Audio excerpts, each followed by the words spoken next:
म बालेन्द्र शाह नेपालको सार्वभौम सत्ता र राजकीय सत्ता नेपालको सार्वभौम सत्ता र राजकीय सत्ता नेपाली जनतामा निहित रहेको नेपाली जनतामा निहित रहेको नेपालको संविधानप्रति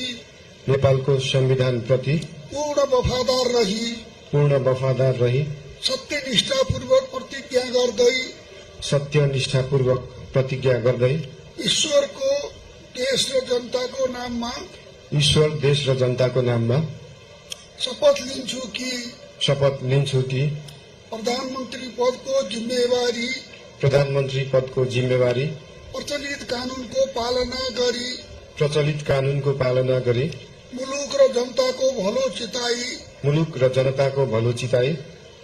कसैको डर नमानी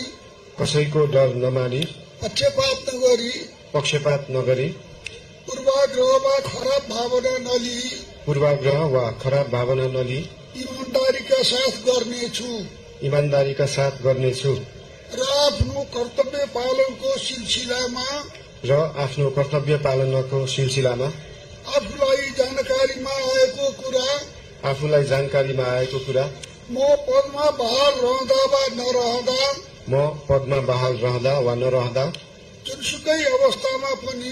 जुनसुकै अवस्थामा पनि प्रचलित कानूनको पालना गर्दा बाहेक अरू अवस्थामा कुनै किसिमबाट पनि